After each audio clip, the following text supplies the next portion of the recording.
Then the other thing that Imam al-Ghazali mentions to us are dimensions of the soul that grow out of our lordly attributes. So remember, we have the 7 lordly attributes.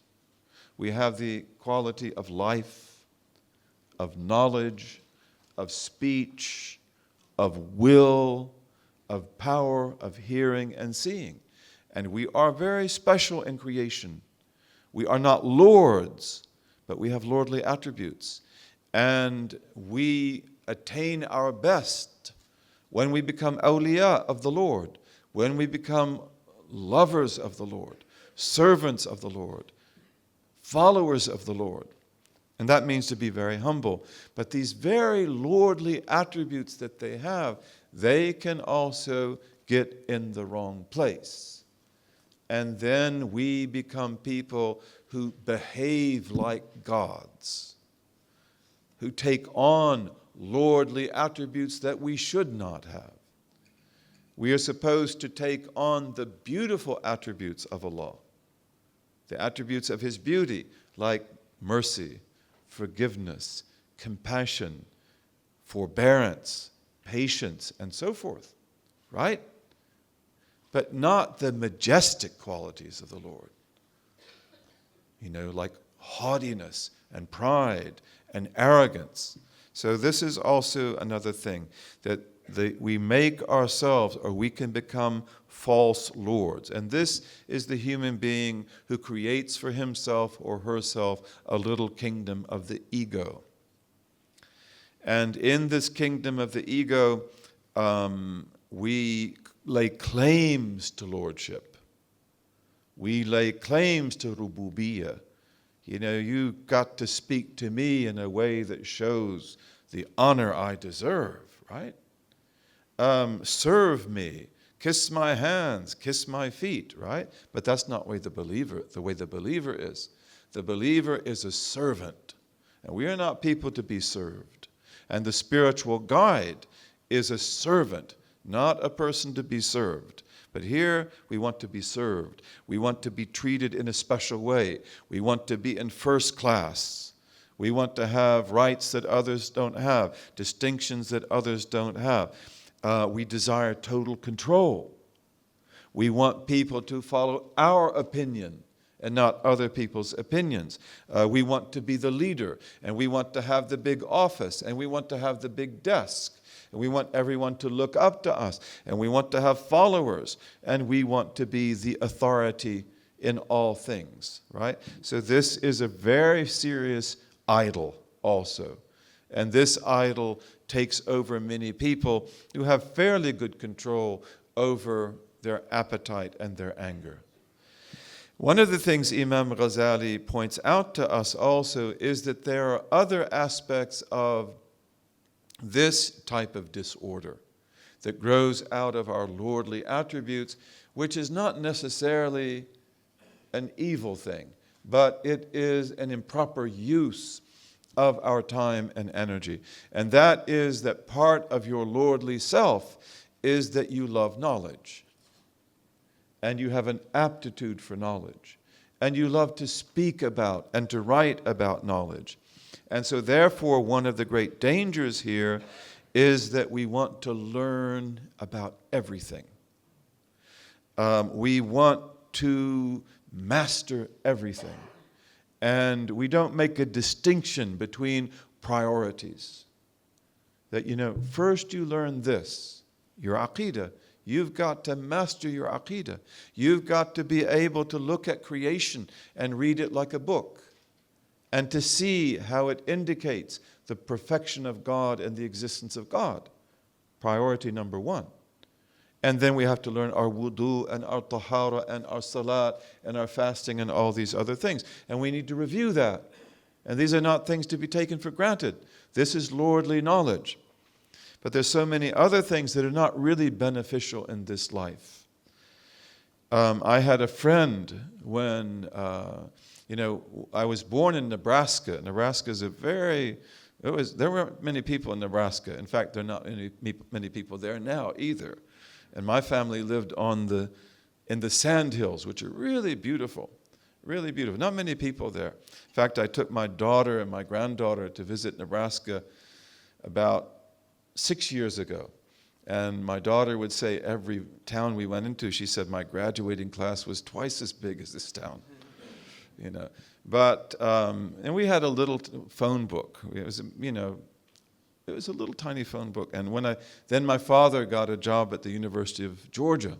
And we went to the University of Georgia in Athens, Georgia, which is a beautiful, beautiful place. And the first day I went to school, I met this boy. His name was Billy Carlton. And nobody liked him. I liked him. He was overweight, and he's very strange.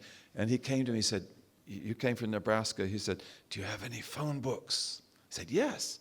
And so I gave him the phone book of our town and other towns. And the next day he came back, he'd memorized the whole book.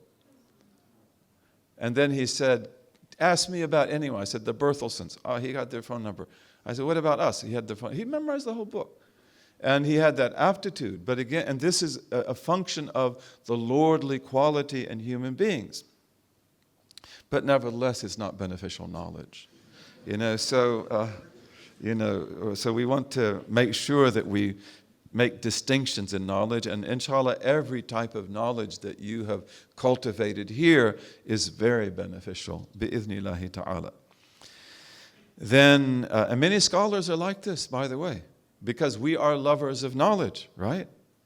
And therefore, sometimes we don't distinguish. And we say, no, this is really important. I can use this. Maybe you can, but you should probably study something else. Okay, then out of these three qualities, if they're not kept in check, the pig, the dog, and the imposter, there's another aspect of the human being that develops, and this is the satanic human being. This is the human being who not only is in disorder, but now is on a path, lower and lower, so that everything becomes extreme. Everything goes beyond the parameters. A shaitan is a spirit or an animal. Some animals can be shaitans.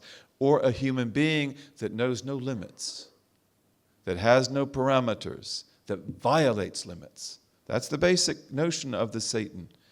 And there are satanic people. The Quran speaks of them.